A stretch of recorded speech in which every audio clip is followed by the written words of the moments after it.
আজ নিপার বিয়ে। সারা বাড়ি গম গম করছে, চিৎকার, হাসাহাসি, ছোটদের দৌড়াদৌড়ি, বড়দের ব্যস্ততা। পুরো বাড়ি আলো দিয়ে সাজানো হয়েছে, কিন্তু নিপার কোনো দিকে ভ্রুক্ষেপ নেই। আজ তার বিয়ে, কিন্তু তার মনে কোনো রং নেই, স্বপ্ন নেই। শুধু বড়দের কথা রাখার জন্য তারই সিদ্ধান্ত সে মেনে নিয়েছে। পার্লার থেকে লোক এসেছে নিপাকে সাজাতে। নিপার কয়েকজন কাছের বান্ধবী তার পাশে বসে আছে। নিপার ছোট পিসি এসে বলল, তোমাদের সাজাতে আর কত বাকি আছে? এখনই ছেলের বাড়ির লোকজন চলে আসবে। যে মেয়েটি সাজাচ্ছিল সে বলল, এই তো আর একটুখানি বাকি আছে, তাহলেই হয়ে যাবে। নিপার পিসি এক দৃষ্টে নিপার দিকে তাকিয়ে আছে। নিপা দেখতে খুবই সুন্দরী, পটল চেরার মতো চোখ, ছোট্ট কপাল, টিকালো নাক, চোখ দুটো খুব সুন্দর লাল চিত্রকে, মাথা বোঝায় কোকড়ানো চুল, যেন দুর্গা প্রতিমা।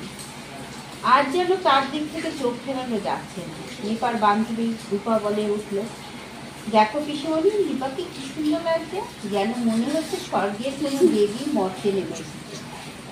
এ কথাতে নিপার কোনো ভ্রুক্ষেপ নেই। সে যেন এ জগতে নেই, যেন কোন জগতে হারিয়ে আছে।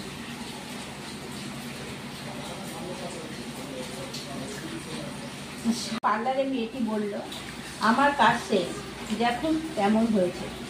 সবাই একসঙ্গে বলে উঠলো, খুব সুন্দর লাগছে, দারুণ, এক্সিলেন্ট। এমন সময় একটি বাচ্চা মেয়ে এসে বলল, বর এসেছে, বর এসেছে। সবাই সেখান থেকে বর দেখতে বেরিয়ে গেল।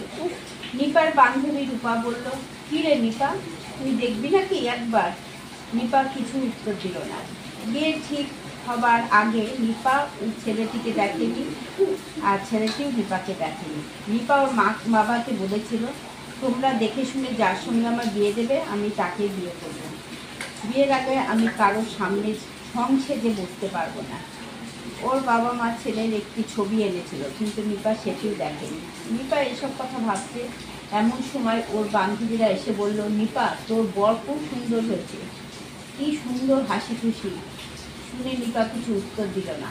ওর বান্ধবীরা নিপাকে নিয়ে অনেক ঠাট্টা তামাশা করতে লাগলো। কিছুক্ষণ পর নিপার পিস্তত দাদা, সুস্তত দাদা ও দাদার বন্ধুরা নিপাকে নিতে আসলো, ছাদনাতলায় নিয়ে যাবে বলে।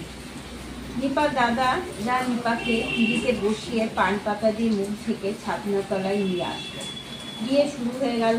শুভ দৃষ্টির সময় নিপা কিছুতেই মুখে পান পাতা সরাচ্ছেন।